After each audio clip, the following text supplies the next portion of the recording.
You know, talking about some to be withdrawn, I'm thinking and worried because by Monday that will be week number 3, because the first week was when they were inaugurated, and we haven't actually seen any progress so far.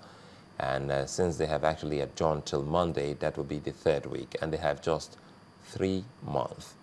Are we likely to see a move by those that have appointed some of these people, so that those who are trying to be a cog in the wheel can be replaced by those that can actually deliberate and move this whole process forward?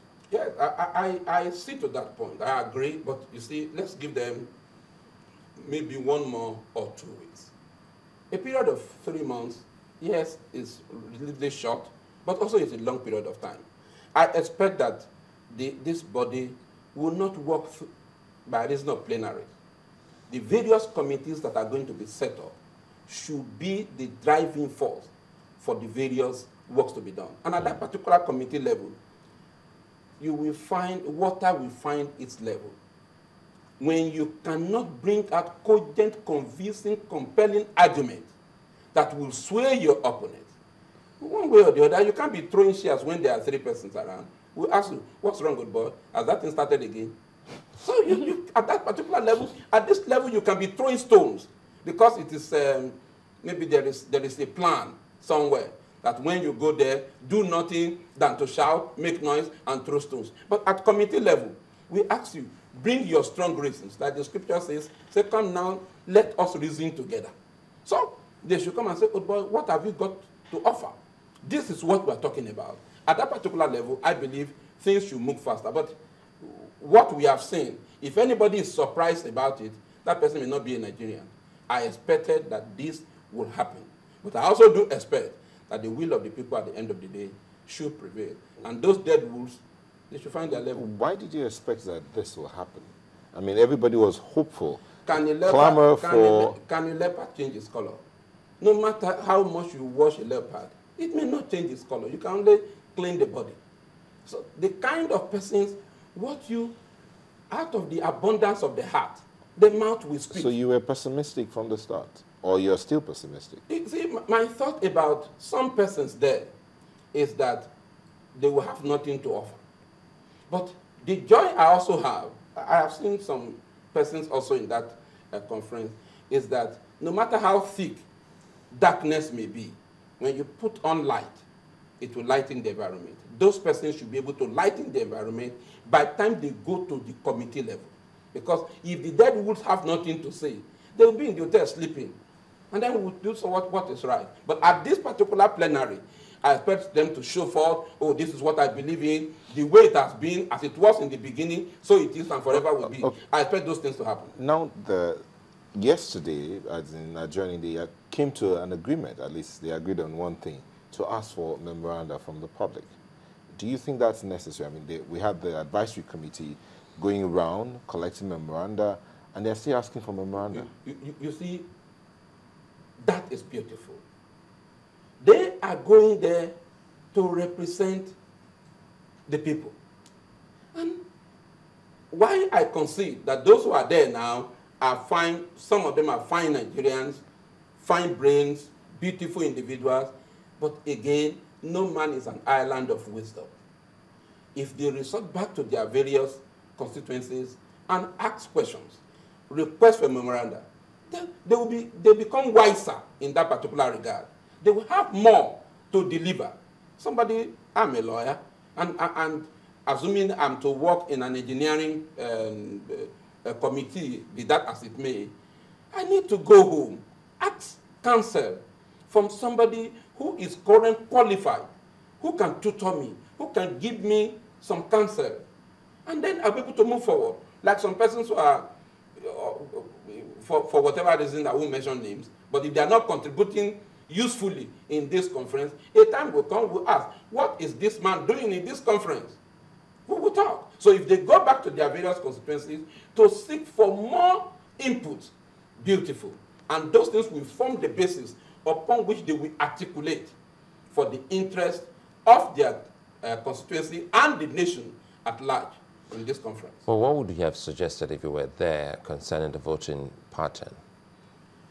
Well, for me, with respect, I believe asking for 75% is rather on the high side.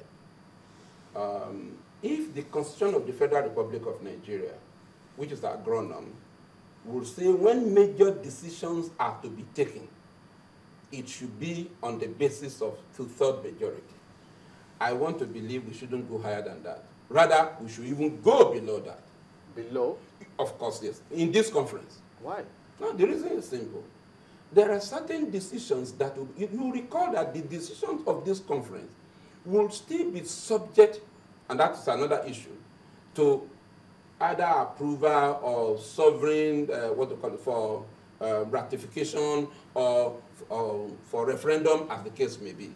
Now, I want to believe that when issues are well crystallized, when issues are well articulated, it becomes of no moment to debate whether to talk will come in. 2 times 2, for example, it will be very difficult to say it is not 4, except somebody has something mischievous to achieve at this end. I know contentious issues that may likely arise. Resource control will be one of those issues that will arise in that particular something. But when arguments are put on the table as to how was it at the beginning, how did we come about this, what was the position in 1953, in 1951, in 1954, when we had the various regions, how was it? You see, as lawyers, we go to precedent. Precedent will form the basis upon which you will articulate, and the court will pronounce judgment. So we go back to our history. When when Awolowo was in the southwest, in the southeast, I think Opara or Dr. Azikwe was there, Ahmadu Bello was there in the north. How did they do it? Were we moving at a level in which each region was developing at its pace and the federal was well coordinated? If that was the case, why is it not that we have distorted the situation? And therefore, that will assist us in the way we talk about the oil or the resources. It is not only oil. There are states where we have a number of things. Look, for example, from Ondo State. We have bitumen. Bitumen is the second largest, the deposit we have in Ondo State is the second largest in the whole world. Second only to Canada. Why have we not been able to man it? Is it because of the clock in the Constitution as to the oil minerals belonging solely to the federal government? These are issues we should look at. But they have members in the House National Assembly. So if they were so concerned, shouldn't they have brought up this matter by way of bills, sponsor so many bills about it? My dear, bills, beautiful. Sponsor, but again, you sponsor a bill and the bill is killed. To what level you can go? I believe this conference should form one of the bases to look at the resources that we have in each state. How is it to be done? How is it to be managed? We can take a cue from what happens in America. Go to Texas. Go to some of these states. The various states have a lot of control over what happens within their state. And they make contribution to the federal. These are issues which we should think and talk about. One time, I was somewhere in a meeting, and somebody said, why are the people from the Niger Delta demanding for this issue of oil control? I look at them and say, come, do you understand where I come from? I come from an environment where we do not have road. I come from an environment where there is no electricity. I come from an environment where the social amenities in life are close to zero, up to today. Don't we all? Just a moment. In this country? Just up to today. And yet, God in his providence understood that this my environment will never be developed if I do not have oil. And he gave me oil. When I have this oil and I sell it, I can use the money to buy sand to come and fill my place. And then in your own wicked imagination, you took my oil, spend it for yourself. I don't have land, I don't have water, I don't have road, and you said we should sit down together and I will be pressing you at the back. Yeah, but who has these things in this country? Don't we all come from my dear, environments that are challenged? The truth of this is this. You are educated. I do not expect that you will send your son or your daughter to a primary school where we have 900 children in one class. I don't expect you to do it. So if you send your child to a school where we have 5 children in a class, it's because you can afford it. If your neighbor feels that because of your education and he feels that he needs your help, he approaches you. Not for him to say you cannot do it. God put oil in that particular. He understands why. He understands the terrain. He knows why they are there. That when they tap this oil, they will use it to develop themselves. But take note, oil is a wasting asset. After a while, it will fade away. If it does, what do you give to them again? And therefore, these are part of the issues we will be discussing at the national. So when these issues are brought to bear in serious, convincing argument, I do not expect anybody to carry share and be throwing stones. But is it not going to be a lot more contentious if we go by your suggestion of even going below the 2/3 majority in agreeing to decisions? I said that the Constitution of the Federal Republic of Nigeria says 2/3.